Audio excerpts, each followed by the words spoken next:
Hello, everyone, and welcome back to Perpetual Chess. We have a popular and longtime friend of the pod who I will introduce in a minute. Did just want to first apologize for the audio issues on the episode with Nicholas Naturlis and with Donnie Ariel and Jan Gustafsson. I'll spare you all the technical details of what exactly went wrong and all that, but just, trying to do better all the time. Was just troubleshooting with our guest about a bit of background noise that hopefully won't show up in the recording.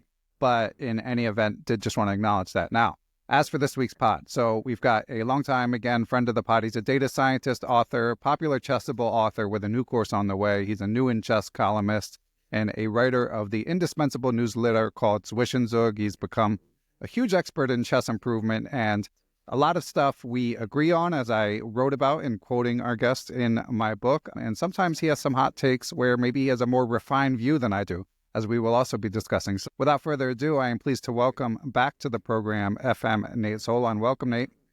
Hey, Ben. Thanks for having me on. Yep. So for listeners, I just saw Nate. The tournament that we've been discussing in recent pods with that Dr. Joel Sneed and FM Donnie Ariel, they both showed up. They both played. Nate was on a different team. I showed up. I played. Nate played. So we are going to talk about that tournament, but I understand that it's a bit U.S. and personal centric.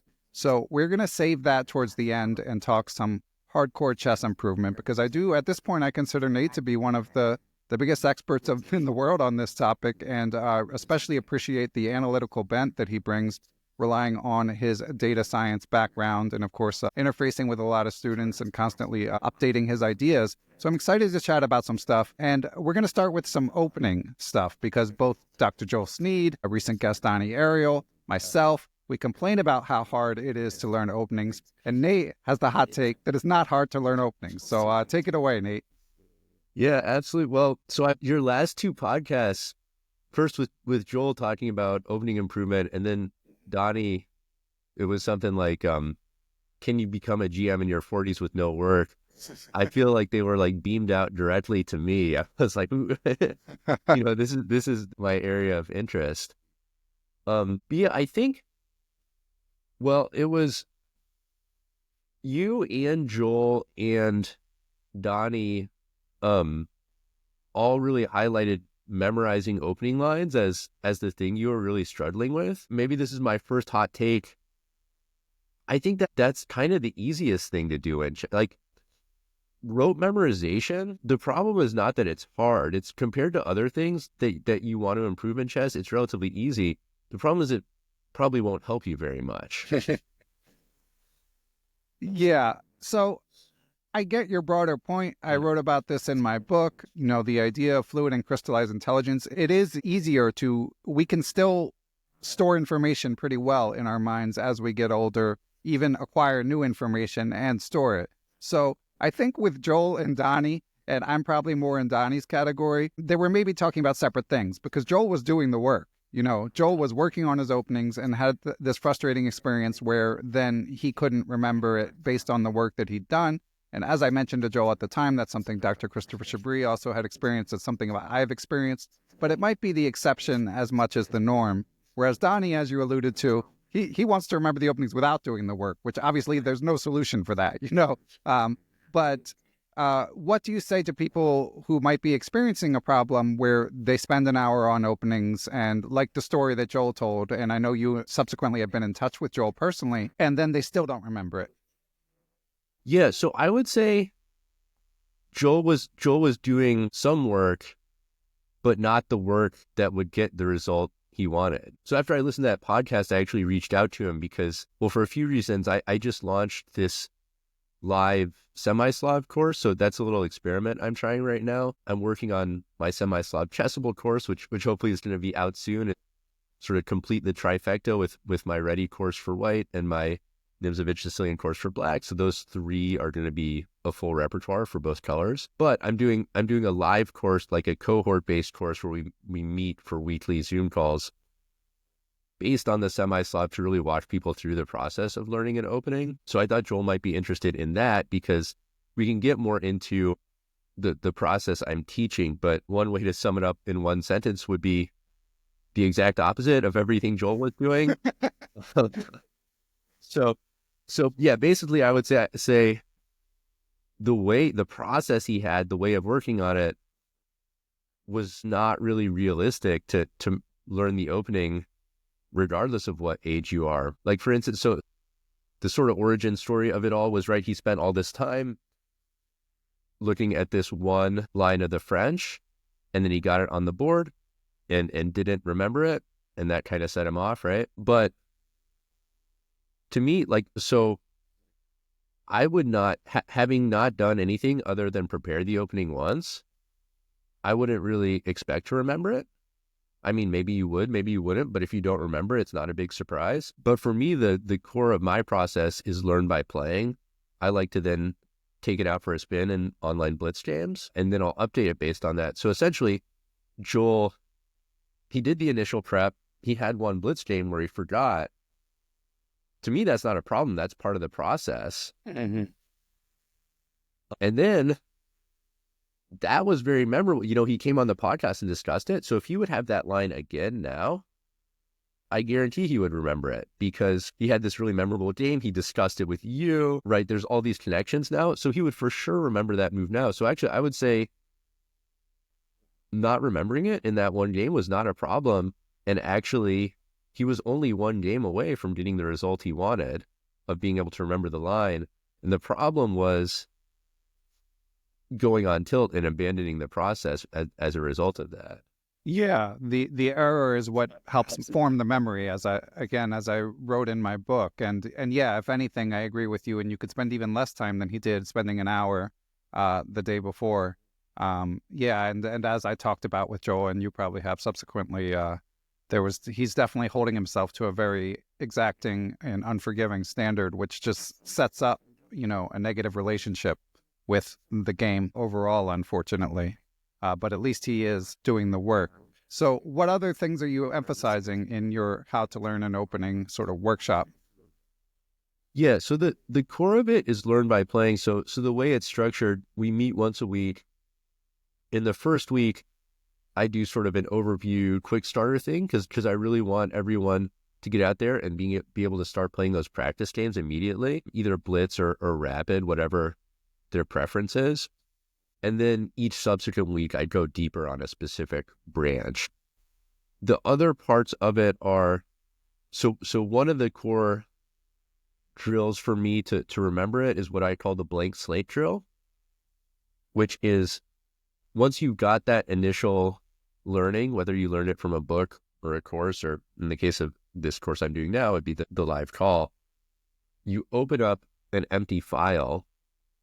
So that could be a Lee chess study, that could be a chess-based file if you have chess-based, and you enter in as much as you can from memory with no hints or assistance. So that's really powerful. Usually it's quite challenging the first time. So I think people abandon it sometimes, but it's meant to be challenging. You're not expected to remember everything, but it's very effective. And then as a bonus, you get that becomes your opening file. So this is another thing that I found really key to facilitate this process. You have to have your preparation written down somewhere where you know where it is and you can update it and you can refine it. So it's sort of 2 for 1. You get the practice of retrieving that knowledge from memory, which is really, really important for memory.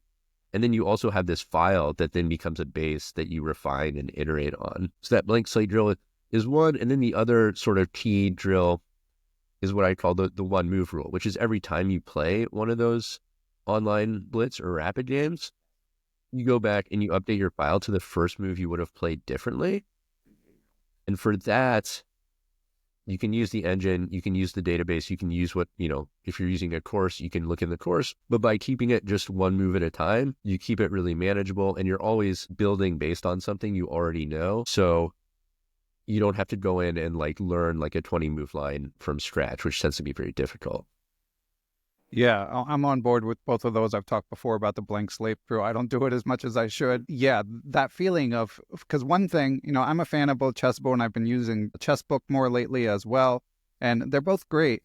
But when they feed you your opponent's move, sometimes you don't even remember your opponent's move.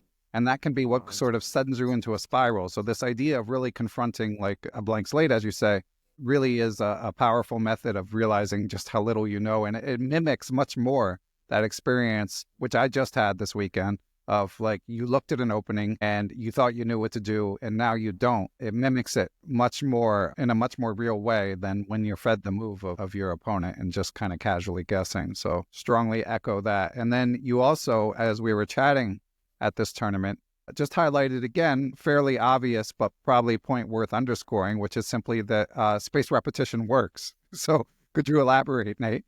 Yeah, so this is the other one, and this I'm not emphasizing as much in the live course, but this is actually the entire purpose of Chessable as a platform. So I think maybe, I guess some people will know all this already, and some people will not. But so there's this whole idea of spaced repetition that it was developed not originally for chess, but now it's used a lot. It's everyone who learns a new language does this, whether you're using Duolingo or whatever. Medical students who have to memorize a huge amount of information use this. But the basic idea is as soon as you learn something, you start forgetting it, right? So the idea of spaced repetition is you're going to, right around when you might forget it, you're going to review it again, and that's going to refresh the knowledge. And then you start forgetting again and you review. But then the key to it is that every time you review it, it strengthens the knowledge and you don't have to review it again for a longer period of time. And in fact, those reviews can get spaced out very aggressively. So your total time investment to memorize something permanently is actually very low. Like the lifetime cost in time of reviewing that is really low if you do it. Right. But almost no one, that other friend of the pod, Todd Bryant, when I told him that I actually do my Chessable reviews down to 0, he thought I was joking, because apparently no one does this. But it's the whole point of the platform. It's the whole concept of Chessable is to facilitate these spaced repetition reviews. I felt like I couldn't get it down to 0 from the day I bought my first account. If I had ever reached a point where I got to 0, I feel like from then it would have been manageable. But I and Todd, and I think many others, we feel like we were in the thousands from day one. So I don't know what trick you pulled to get it to 0, but it's getting there that to me is the hard part, not like keeping it at a stable level. Right. So I think this is the boat that most people are in. So there can be a few reasons for that. One is you learn too much too fast, so then you're swamped. The other thing is I've talked to some people who they can't get the reviews down because they do them, they get a bunch wrong, they go right back into that review stack and they're cut and they're back in that cycle. So the cause of that is usually that you don't understand the lines. So what I would say is, if you understand a line, doing the spaced repetition is a way to guarantee that you'll remember it. If you don't understand the line, no amount of repetition will help you. So when you first learn those lines, you've got to go really slow and make sure you understand the reasons behind the moves. Like the analogy I like to use is, so if you imagine that you have to memorize a short poem, right? You'd have to like read through it a few times, but that's quite doable for most people because there's a structure and an order and a logic to it. So like memorizing a short poem is not that hard. But then if you imagine that you have to memorize a string of completely random characters that's the same length of that poem, much, much more difficult, right? Because there's no internal structure or logic to it. You just have to memorize each character individually. Yeah, that's a good analogy. Also, in thinking about it, like I had to memorize poems for school, at periods. I don't remember them now, So it's like, yes, you have to remember them, but with chess, when you learn these openings, it's not just like, I need to memorize this poem and recite it in 3 days and then who cares? It's like, I need to memorize it and then 2 years from now, someone might play it on me, So yeah, and that's where the spaced repetition is really good. Yeah, for sure. But just to finish that point, like your openings should feel like poems. They should not, if they feel like strings of random characters, that's where you really have to slow down and go in and try to understand it. If you're comfortable and good at using the engine, you can use the engine to dig into it. If you have a coach, you can use a coach. There's also, I guess, a little known feature of Chessable. You can comment or ask questions on positions, and many authors are very responsive. Like I respond to all the questions on my courses. I actually had I've been using Camille Plita's Trompowsky course, and I had a game in the tournament where I mixed up my prep, and I asked a question in his course, and he responded within like minutes with like a very detailed, like multi-paragraph explanation of what I was asking about. So that's a great resource as well. Yeah, Camille is on top of things. Yeah, award-winning author for a reason. But yeah, that's a good resource, well worth taking advantage as well. Well, I wanted to move on to puzzles, Nate, unless you've got any more opening takes before before we move on. Yeah, I would just say slow down. Like, make sure you understand the line. If you cannot understand the line with any amount of work or guidance, then that line is too advanced for you right now. And I would, either pause that line, or if there's a lot like that in the course, you're probably working on a course that's not really suited to you. Yeah, that makes sense. But yeah, like you don't actually have to know that much to succeed in the opening. Like, people are often surprised by how small my files are, but you got to know what you know.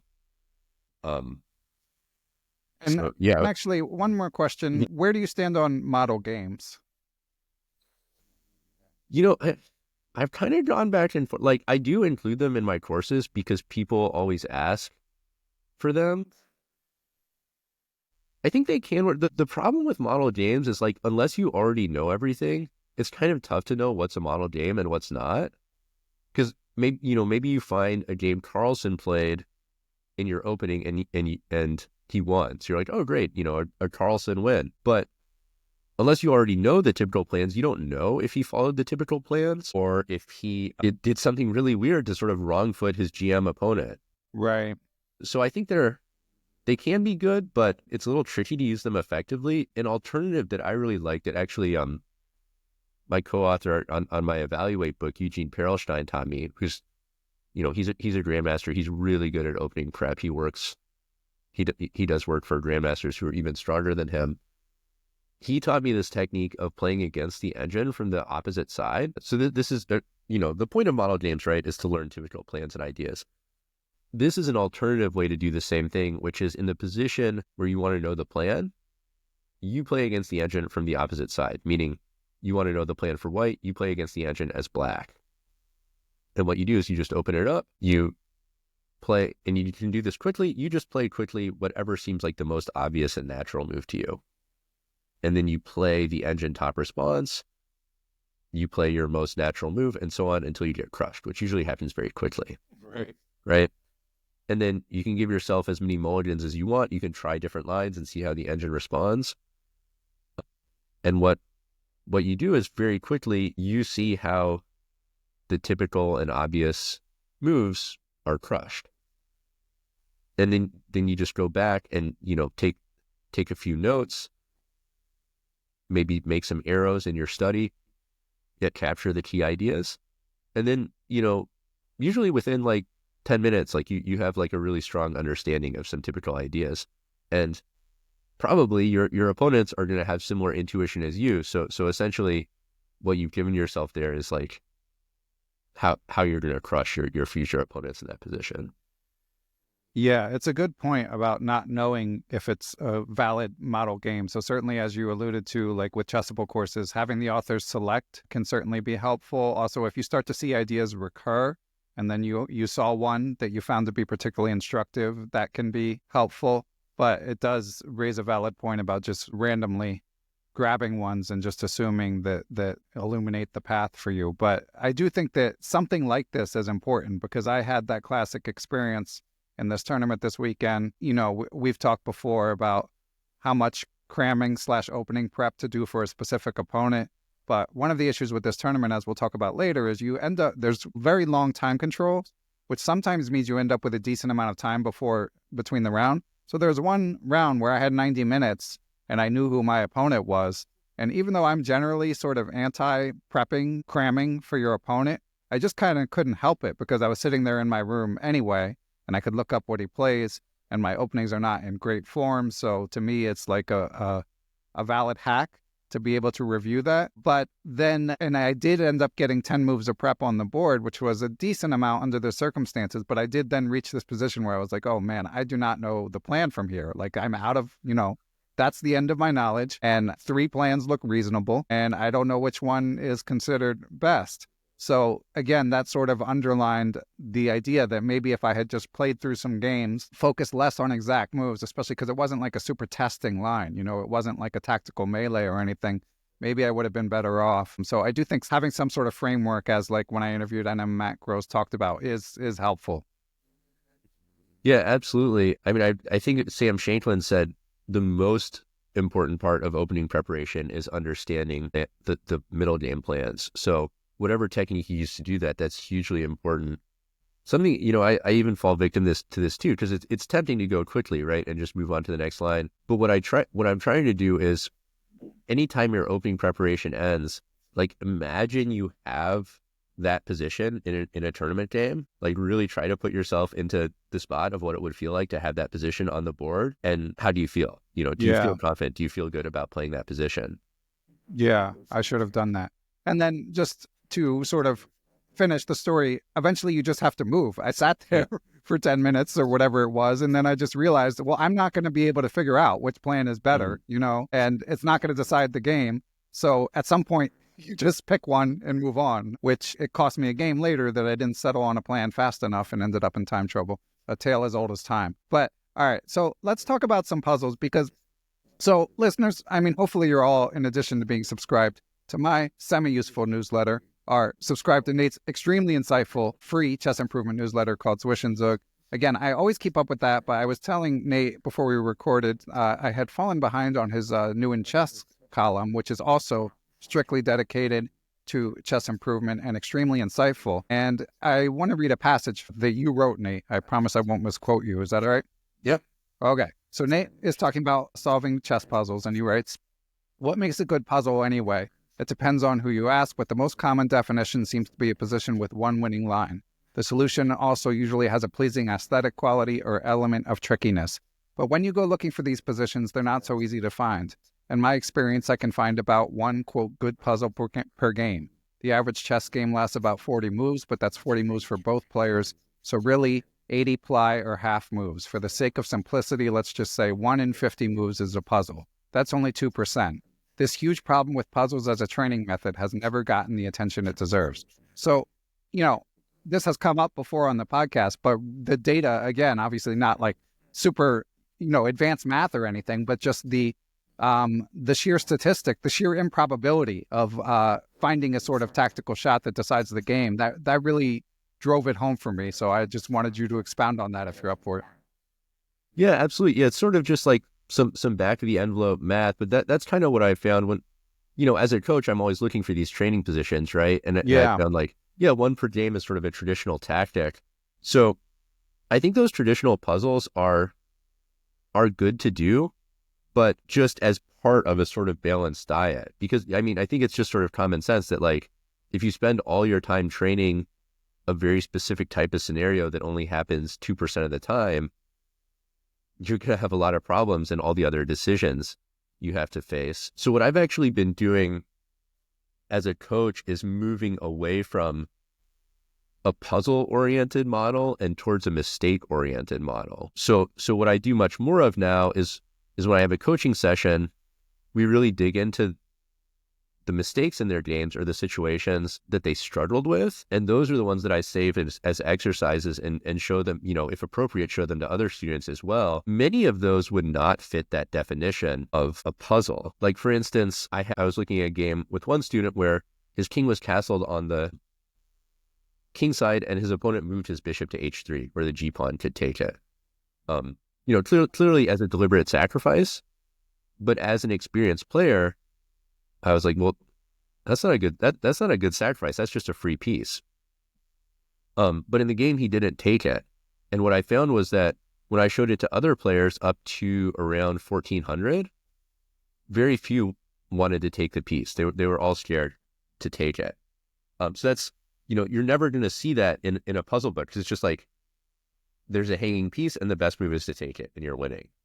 Okay, that was in my Chessable course. I have to point out that a chapter on that, because I agree. I see that all the time. And actually, I had it in a game of mine too. It was only a pawn, but still, like these positions where can you take it? Now, the good thing about those is, especially as your awareness increases, it's staring you in the face. So it's not like, some hidden tactic where you just didn't know it was there, especially and I again highlight this point, especially where, they deliberately put it where you can take it, It's not some oversight. So you do have that going for you in that you're very aware that this is a critical moment. But yeah, I agree that it is surprising. And there is this inclination. I even felt like when I was confronted with this free pawn, I felt like there's this inclination because you have like a slight advantage. I was white. I knew what plan to pursue in this position if I didn't take the pawn.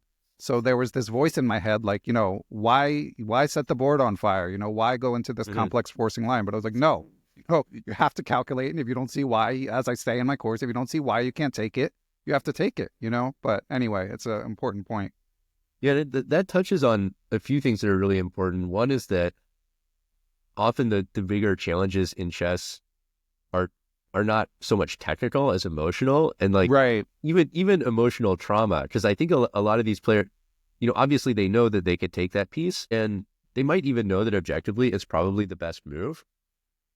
But they've had a lot of experiences where their opponent made this unsound sacrifice, and then they lose the game. Like, a lot of people are playing something like 10+0 on chess.com. That's really popular. And a very popular opponent archetype in that time control is the sort of maniac who plays really quickly and does the unsound sacrifices. So anyone who's sort of grinding up through in that context has probably lost some really painful games. And it's less about knowing that taking the piece is the correct move and more about having the defensive skills to consolidate after that. Right. Which for a newer player is not easy at all.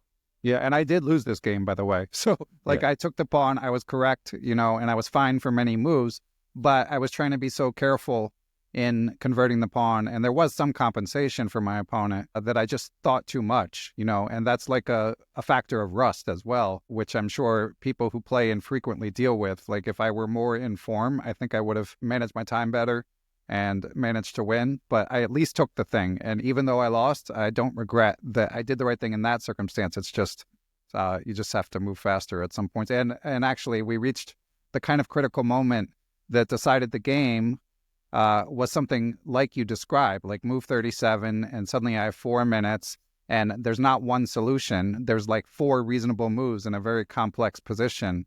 And it turned out I went for one that loses. But if I had 20 minutes instead of 4, I probably would have found the right line. So yeah, there's so much complex decision-making that goes on, but I really did like the statistical angle you gave there. So you focus more on mistakes with your students. Any other advice for people listening who want to sort of, have a more balanced diet in terms of like solving rather than just ones with tidy solutions?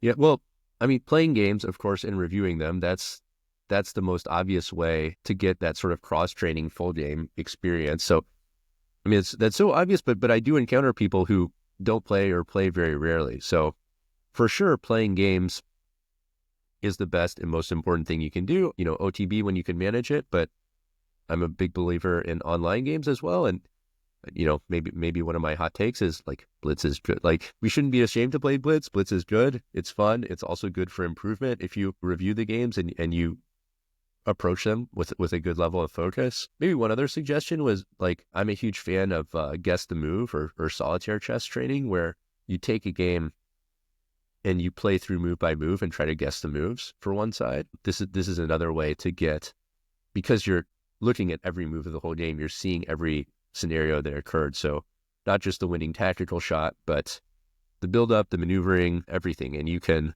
most people usually do this with like a famous master game, which you can certainly do. Like, if there's a player who embodies some trait that you want to work on, you can choose a play. It's like you want to work on maneuvering, you can do Tarpov. Attacking, tall, you can do whatever you want, but it doesn't have to be famous players either. But you can do this with any game. Yeah, good advice for sure. And one other point I wanted to highlight from your writing related, what is gritty calculation? Man, I'm getting so old. I'm like forgetting my own. I'm glad to hear that, because I always feel like if you push back on something like me saying remembering openings is hard, you're like, no, it's not that hard. And I'm like, well, it's not that hard for you. And like, to that point, we were hanging out with Grandmaster Elshin Moradiyabadi at the tournament a bit, and he was saying I just have a really good memory. Like I look at a line and I can remember, I play through a sequence once and I can remember it. And a lot of grandmasters, if you ask them the same question enough times, will ultimately cop to the fact that they do, in fact, have good memories, even though there are stories like Karpov famously, supposedly had a really bad memory for opening. So you can become elite without it, but it certainly doesn't hurt. But in any event, I'm glad to hear that you didn't instantly recall what you called gritty calculation, but basically, while you're saying it, it's coming back to me. Okay, the spaced repetition paid off. To say just to address what you're talking about grandmasters, I think it's interesting to think about why that is, because to some extent, maybe they're grandmasters because they have good memories, just their whatever mental hardware they're born with is good for that. But I think it goes the other way too, of like, to some extent, they probably have good memories because they're grandmasters, because their chess understanding is so strong, right? Because like we were talking about earlier, you want your opening lines to be like a poem. Well, Elshon, it has a very deep understanding of chess. So when he looks at a line, it's not going to be random moves. Right. There's a logic to it, and it's connected in this dense web with a lot of other things he knows. So that's probably helping him as well. That's an excellent point. But yeah, as far as gritty calculation, actually it came up from another sort of mistake-oriented thing.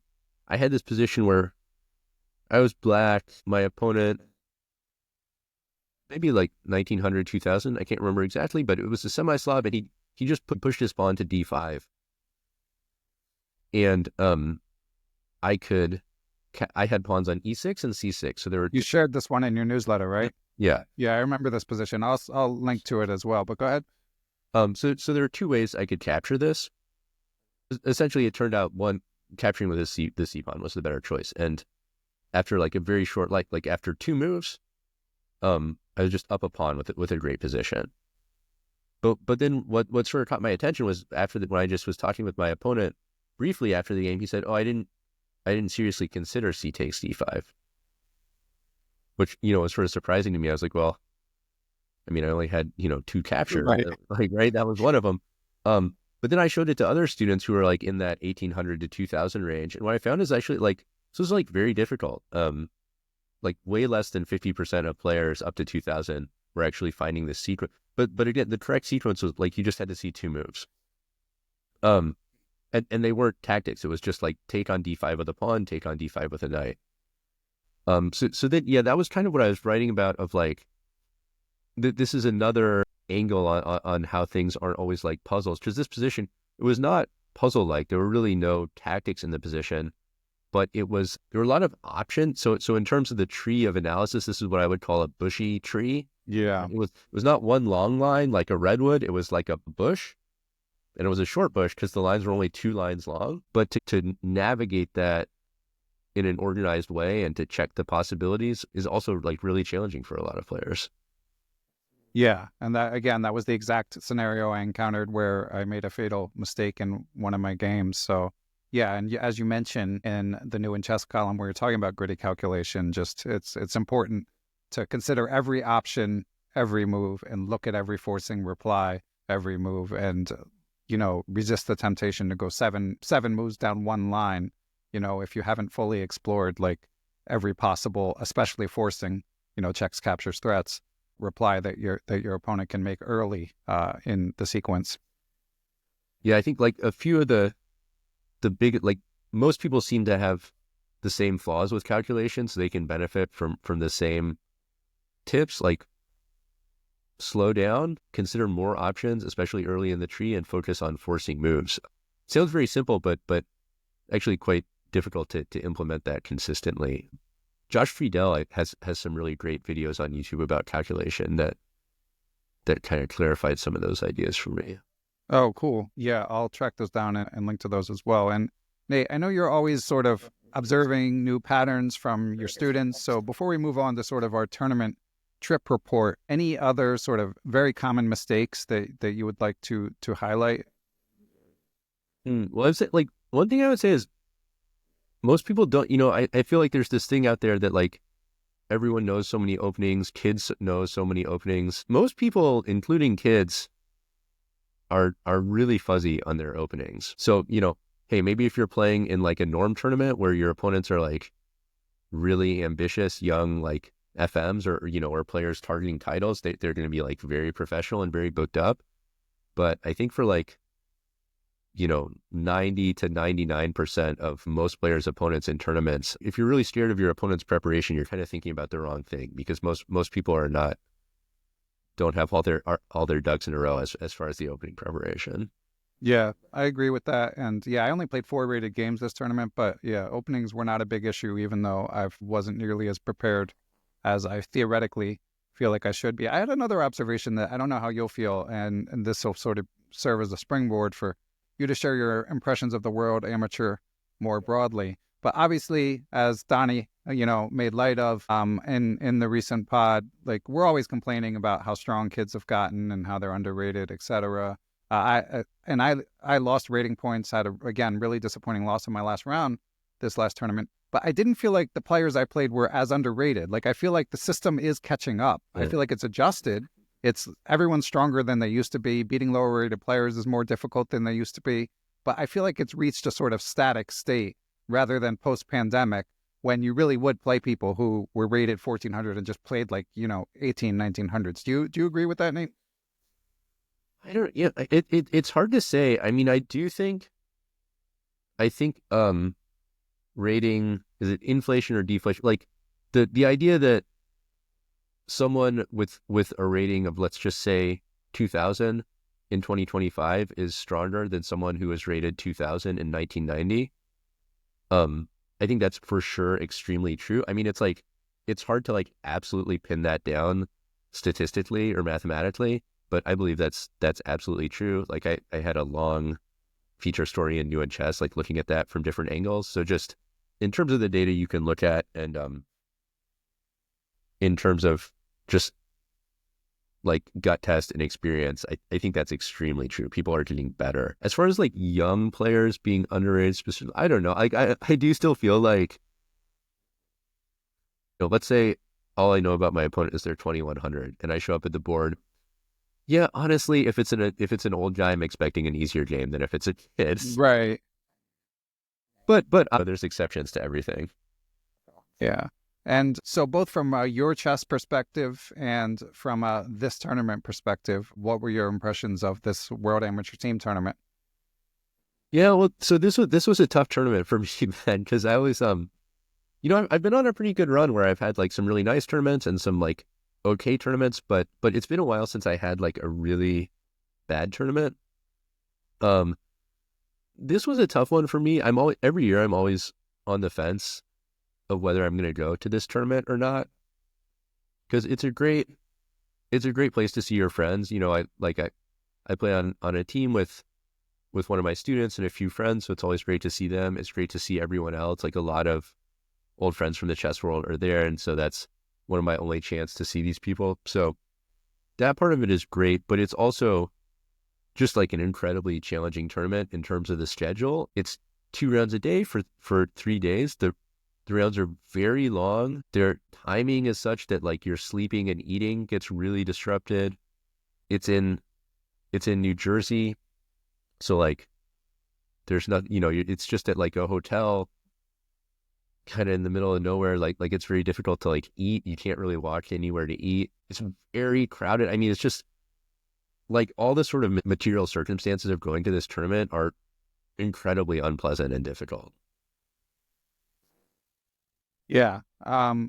So for listeners, the rounds, a lot of tournaments in the US do this. On the first day, the round will be as late as feasibly possible so that day commuters can get there. Yeah, so they stagger the schedule so that the first round on the first day is 1 o'clock. And then the next day, they want it to be earlier in the day, so it's 11 a.m. And then the day after that, it's 9 a.m. So as Nate said, like there's no consistent eating schedule, and the games are extremely long. So it is a bit frustrating, and it's kind of the longest remaining tournament, especially for 2 games a day. So as Nate and I were talking about, when he's there, there's this dichotomy between this is like the reunion tournament. You want to have fun, you want to see your friends, catch up with people. A lot of people come out of the woodwork that haven't been playing. Maybe you haven't seen them for years. But then the games can go 6 hours. You can barely have time to eat. You're exhausted because of the shifting sleep schedule. So yeah, I would definitely, even though I use my time when I have it, I would definitely be in favor of a more consistent playing schedule and a cap on how long the games can take. Like game 90 would be fine with me if you're going to do 2 games a day. Game 90 with some sort of small increment, something like that would make it much better to me. Yeah, I would. So I think because that the first round on the first day is 1, then the second round on day 1 is like 7 or 7:30 or something. Yeah. So you can easily be playing after midnight on the first day.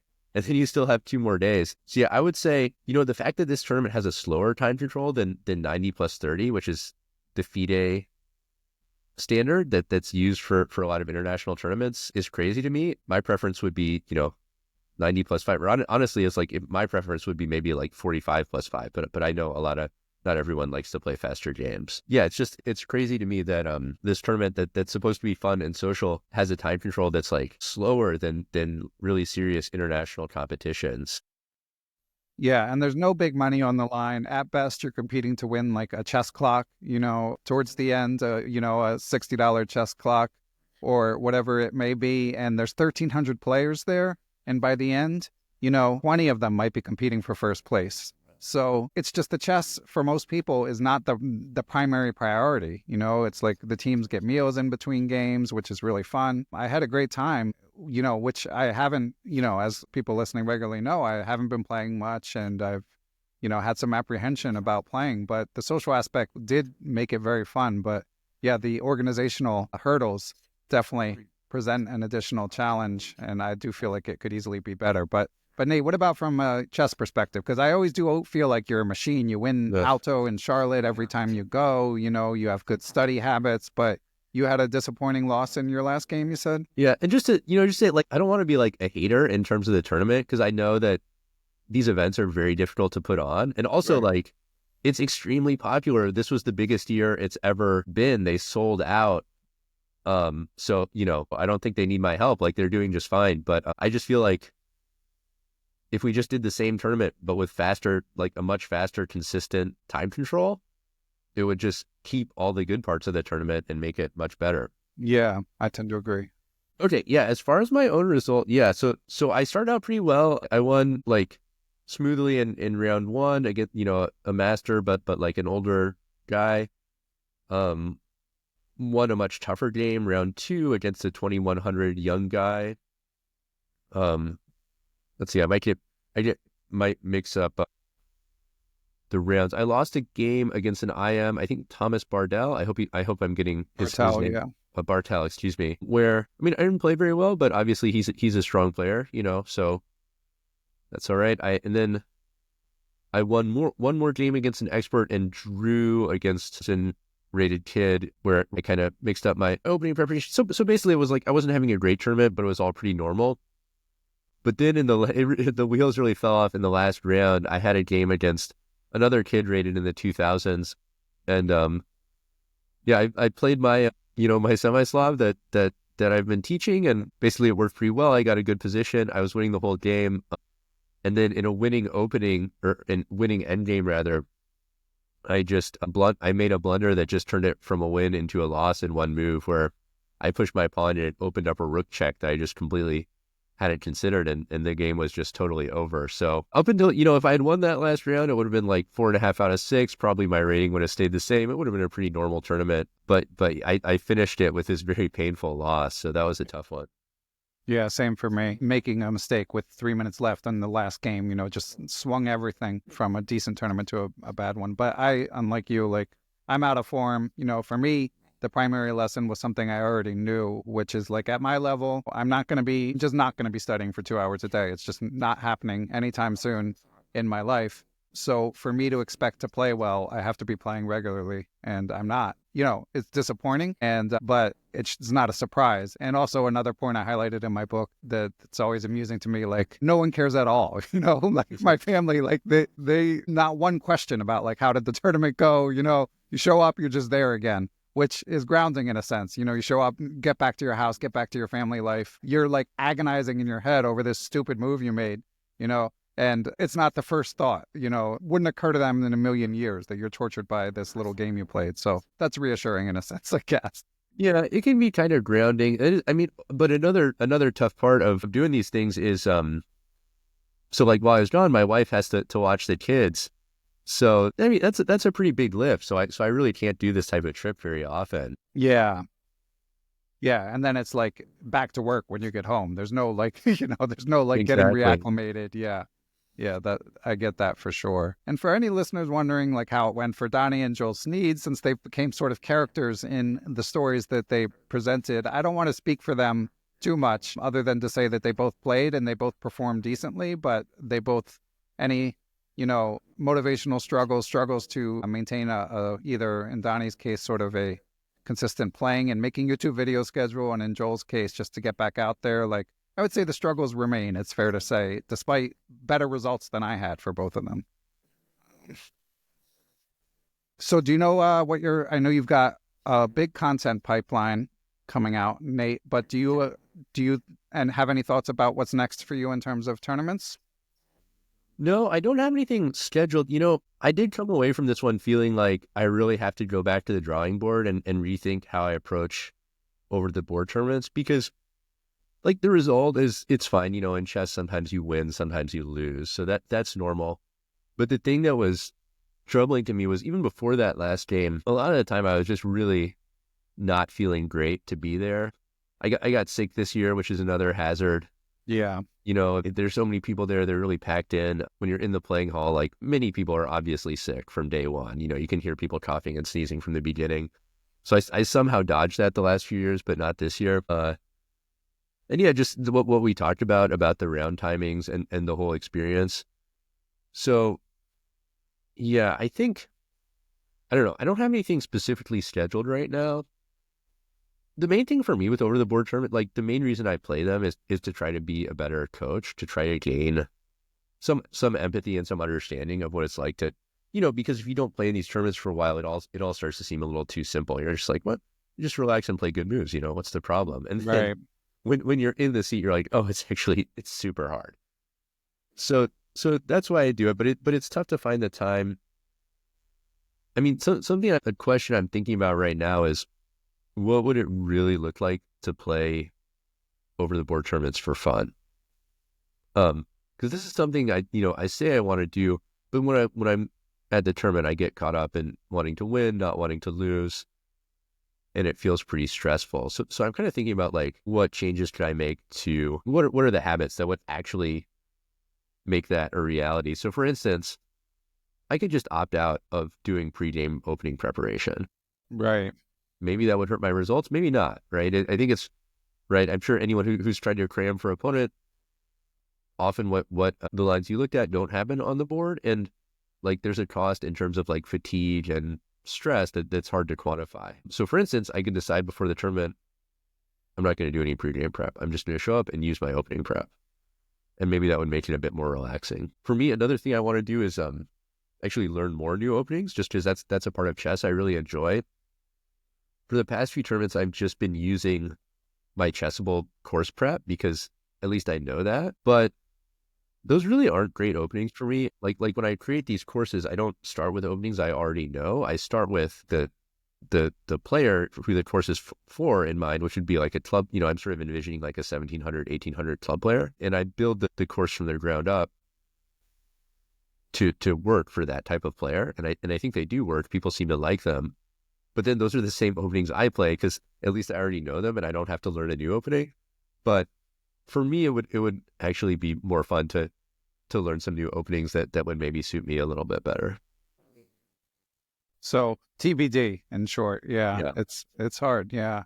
And you played 6 games in 2 days. I insisted my stipulation for playing in this thing was, so it's a 4-player teams, but you can have 5 players and then alternate who's have players sub in and out.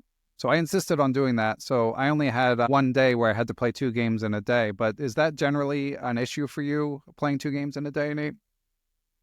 Well, yeah, I made that request of my team as well, but somehow that didn't end up happening. It's tricky with this tournament because so there's a rating limit on your team. I think like the team average rating can't be over, is it 2200 or 2000? 2200. 2200, right? So your rating, whether you have an alternate or not, your top 4 ratings count. So if I'm gonna be the top rated player on a team and insist on an alternate, like if we added an alternate, then whatever rounds I'm sitting out, that means I'm not going to be playing, and our lowest rated player would be playing in my place. So it makes the team weaker, which I would be totally fine with. Like, I'm not interested in going all out to win this tournament. But then sometimes, your team wants to be more competitive. Yeah, 2 games a day. I think, another thing I'm thinking about is, maybe I just need to write down some rules for myself. Like, so I would say, like, rules I would consider nothing slower than 90 plus 30. For me, that's like, honestly, like, already feels excruciatingly slow. But I think like slower than that is just really gratuitous. And certainly no more than 2 classical games per day. There are a bunch of weekend tournaments. I live in Nebraska. There's a bunch of weekend tournaments in the Nebraska area that try to go 3 classical games on Saturday and 2 on Sunday. So yeah, to me, 2 classical games a day is already honestly pushing beyond, I think, what's reasonable, but 3 is completely insane. So yeah, I would say like 2 games of like 90 plus 30 in a day is like the max of what I would consider. And I think that's already really, really challenging. Yeah, that makes sense. As we wrap up, I do just want to echo a point that Nate made, just that we recognize the organizational challenges of putting on a tournament like this, and people do seem to enjoy themselves. And I also wanted to just express myself, despite bad results, there is something special to me. And when I sit down and play, I'm able to concentrate and not have my phone. Like, that magic is still there. There's something that, and the combination of seeing old friends is a very special thing. I know, like, there's been a lot going on the family front for me, and some other people said similar things to me. It's really a nice escape to sit down, fully concentrate, think only about your moves for those periods of time. And even if you end up playing disappointingly, as one often does, it still can be a healthy reset. But now that it's over, similar to you, Nate, imagining doing it again, pushing the boulder back up the mountain, I don't know. I need some time to recalibrate as well. Yeah, for sure. I mean, the flip side of this for me is, like, I really love my normal day-to-day life at home, right? So there's 3 things. There's 3 big things I do right now. I do my chess coaching and writing, which is great. I love doing that. I watch my kid. I have a toddler and a baby. My wife has more of like a traditional 9 to 5 schedule, so I'm watching the kids a lot of the time. Then I've gotten back to working on some programming stuff. I've got a few ideas for like different chess apps and projects. Nothing. Hopefully some stuff I'm ready to share very soon, but nothing quite ready yet. But essentially, like, yeah, I love doing all of that stuff. My only problem is I wish I had like 72 hours a day so I could do more of all of it. But then that also just makes it tough to take a weekend or a week to go to this chess tournament that is, in some ways it's a good experience, but it's also like incredibly grueling and like often quite unpleasant in a lot of ways. Yeah. Dichotomy for sure. When you were laying out the 3 things, I wasn't sure if the third was because I know in a prior conversation you mentioned you enjoy cooking, so I wasn't sure if well, yeah, I'm always cooking too. I wouldn't really. That's just sort of running part in the of background. that. Yeah.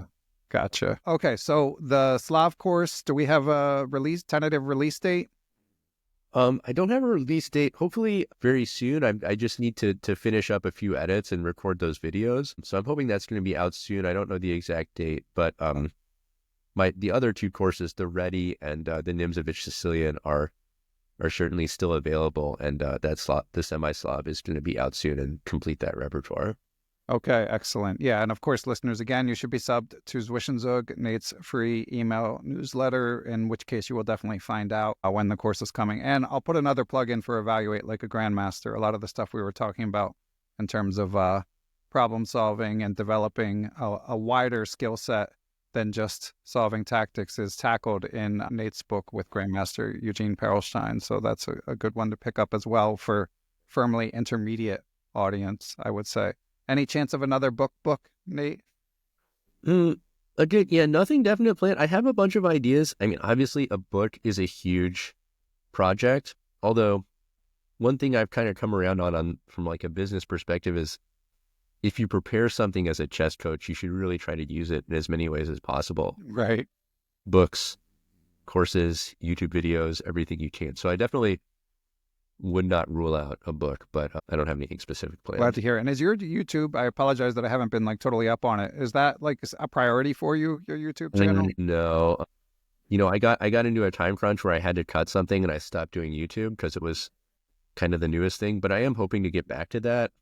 I was doing, I was in the middle of a speed run with the semi-Slav and my other openings. So hopefully I quit Twitter. So I'm hoping once I sort of get stabilized, that's going to free up the time to do YouTube, which I would love to do. So hopefully in the lead up to that semi-Slav course, I can finish that speed run. I think that would be a really fun thing to do. Okay, excellent. Well, listeners, make sure you're subbed just in case. And Nate, I think that about wraps it up. Any final thoughts before we say goodbye for this time? No, yeah, just thanks. Always a pleasure to be here. So thank you. Yeah, and hope you managed to find out a way, the eternal struggle we all have, how to fit competitive chess into a busy life. It's not easy, but hopefully you can, and I'm sure you'll write about it once you solve the problem for all of us.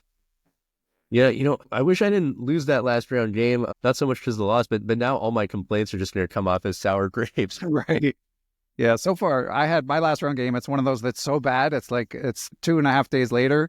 I immediately looked at it on my phone just because I was like, all right, I had this one position. I have to know what. And of course, many coaches will tell you not to do that, but whatever. I did it. But yeah, otherwise, it's one of those games where it's like, it's going to take some time. I've got to strike that balance between I can't wait a month because then I won't remember anything I was thinking during the game. But I still need some healing time before I review. It's one of those losses that's extremely instructive, but it is not going to be fun to review what on earth I did to just lose up a clear pawn. Oh, well, life goes on. Yeah, that's the grind of tournament chess, I guess. Yep. All right. Until next time. Until next time, I lose up a clear pawn, and until next time we chat, Nate. Always good to talk chess with you. All right. See you, Ben.